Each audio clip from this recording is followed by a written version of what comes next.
Hi there, this is Elaine. Today's story is called The Marsh Brown Zoo. So before I begin with the story, how about you get yourself really comfortable? You might want to move your legs and arms around a bit, get them just in the right position. Move your head around on the pillow, just maybe fluff the pillow up a bit until your neck feels supported. Pull the covers up if it's cold, or maybe you only have a sheet if it's warm or hot. But make sure you have whatever you need around you so you can listen to this story without worrying about anything.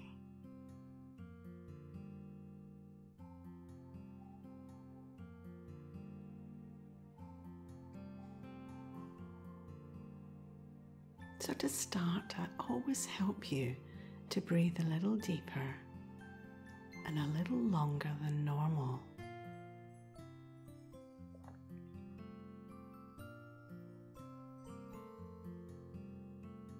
Now, breathing is something that is really good for relaxing the body and calming the mind. And when you do it with me, you'll notice how much better you feel. You can always do it any time you feel anxious, sad, worried, or upset about anything. So the first thing I want you to do is to take a nice deep breath in through your nose like this. And then blow out through your mouth like this.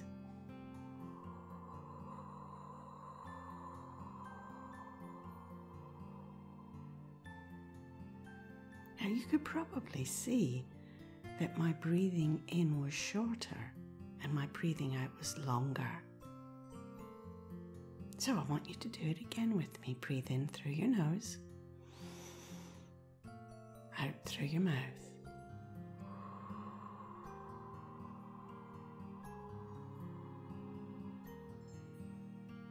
I think you're very good at this.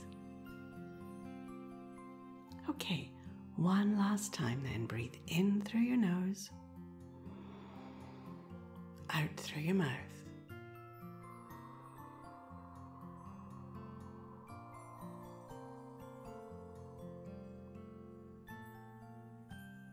Now notice, does your body feel a little bit more relaxed?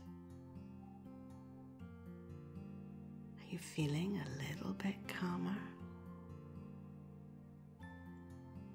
I know you're ready for the story now. You might want to close your eyes, but if you prefer to keep them open, that's perfectly fine. Oh yes, and I just wanted to let you know that if you fall asleep before the end of the story, and that's perfectly fine. Now the other thing I wanted to tell you is that this story called The Marsh Brown Zoo, there's going to be a second story. Maybe more. So enjoy.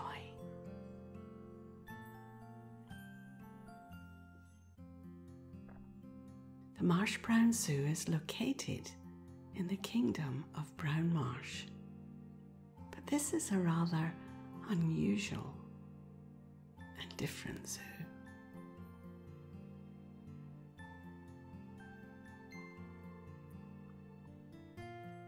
You see, the Marsh Brown Zoo is a place where either the animals are on the marsh side or the animals are on the brown side. So you have brown tigers, brown crocodiles, brown snakes on one side, and on the other you have frog marshes, monkey marshes, zebra marshes on the other side. In fact, you could also have a brown crocodile on one side and a crocodile marsh on the other side. How crazy is this? Now that's all fine, but you would expect all the animals to live together in a zoo. So that's not what's happening in the Marsh Brown Zoo.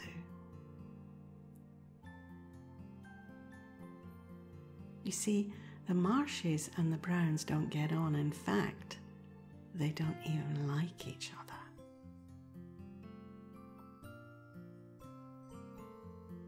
There are two zookeepers, John and Max, who are both at their wits' end to work out how to get the animals to work and live together.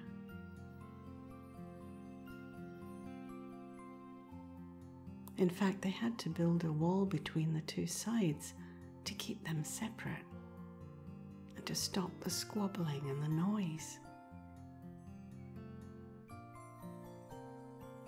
Max feeds the Marshes and John feeds the Browns.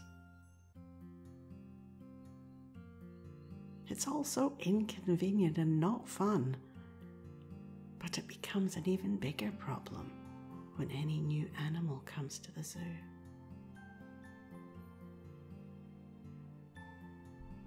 On the Brown side, Dot the giraffe is the boss. She calls the shots, and all the Browns follow her. She's been in the zoo since she was a baby. And although she does remember when the Marsh and Browns were all Marsh Browns and friends, and they all lived in harmony, but that was a very, very long time ago. And Dot couldn't even actually remember why they were all fighting, but she still wouldn't think about talking to a Marsh today. I mean, it's always been this way.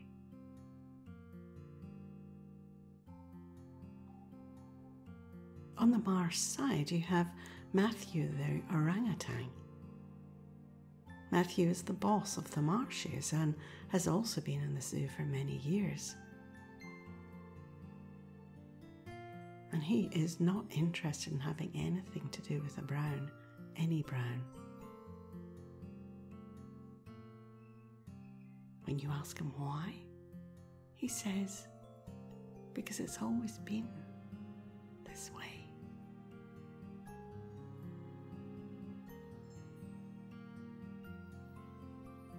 So how did this all happen?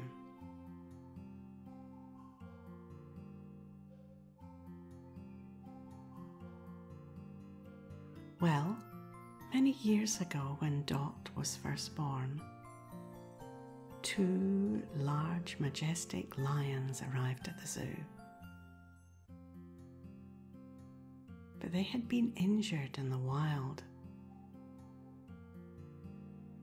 And once they were well again, they were forced to stay at the Marsh Brown Zoo.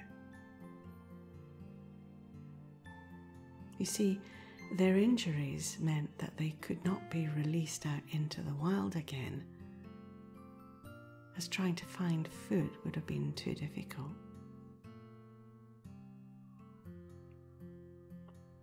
However, after living in the wild for so long, they found that they could not settle in the Marsh Brown Zoo.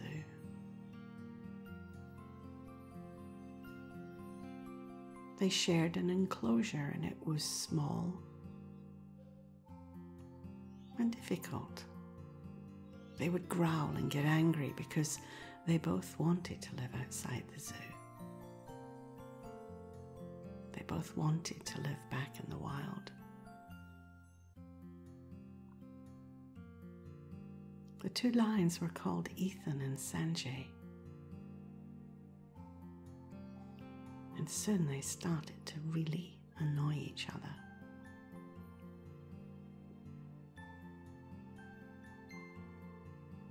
Now, after months of being cooped up in this small enclosure, one of the zookeepers suggested to Sanjay, who he liked the best, that there was a very nice enclosure that had just become free on the other side of the zoo. This enclosure was more open and it had a swimming area, but there was only room for one. He told Sanjay that he would move him out after dark when Ethan was sleeping.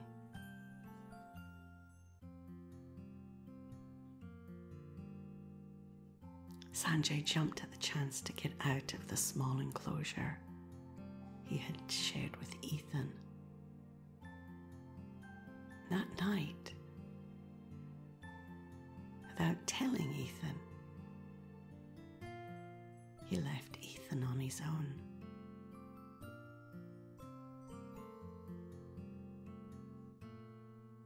Ethan, as you can imagine, was very upset and very angry.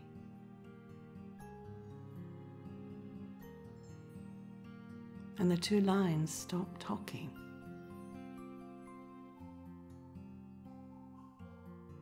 And then Ethan decided that he did not want to share the zoo with Sanjay, so he took the name Marsh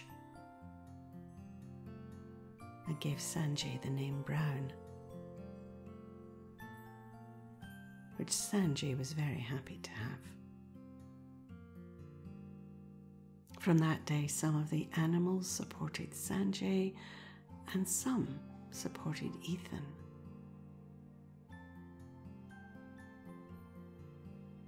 And before long, half the zoo was marshes and half were browns.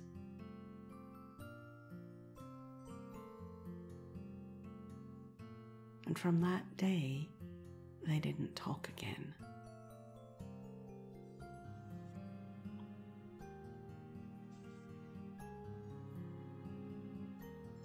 Now, many years later, most of the animals don't even know why they can't talk to the animals over the other side of the wall. As both Ethan and Sanjay died a long, long time ago, they all just live with this big wall between them. Some of them just wondering why animals from the same species can't talk and play with each other.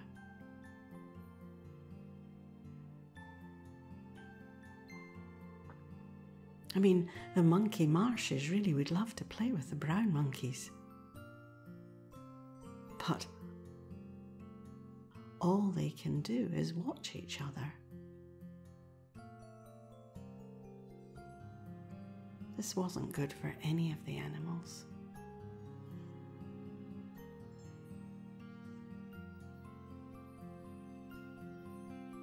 Then John received a message from the head office zoo that a very special animal was coming to the Marsh Brown Zoo.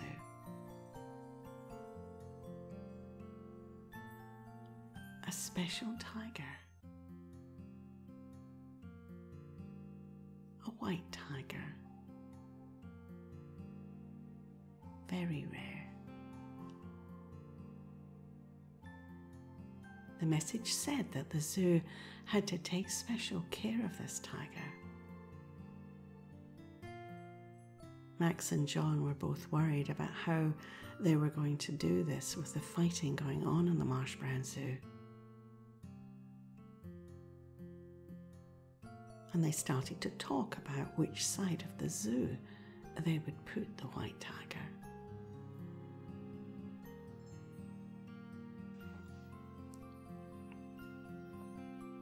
"I think she should go into the marsh side with Matthew," said Max. Max knew the marshes best because he feeds them. John thought for a moment and said, "Well, I think she should go into the brown side with the dot. I think that's a much better choice." Now even the zookeepers couldn't agree. But really both the boys didn't know which side was best. All they really wanted was for the Marsh Brown Zoo to be won again and not have this infighting happening all the time.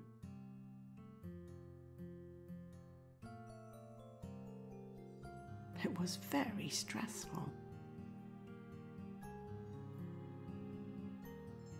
It was always really difficult when a new animal came in.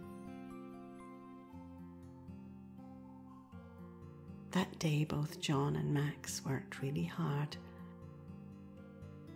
to prepare the zoo for the new tiger.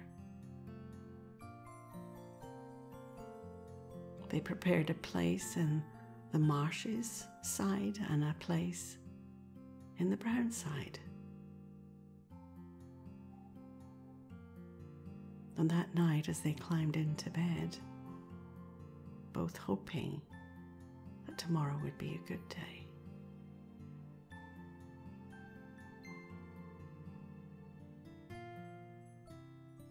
"You know," said John, "we might just let the white tiger decide which side she wants to go into."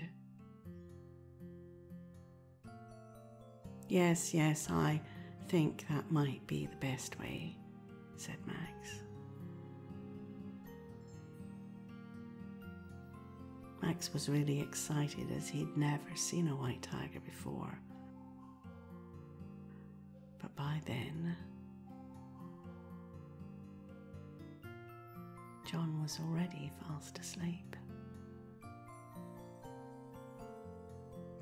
Not long afterwards, Max was also yawning.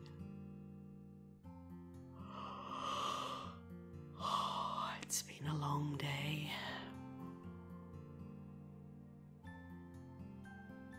And very soon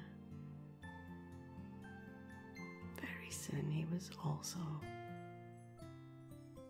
fast asleep. Until tomorrow. Night night.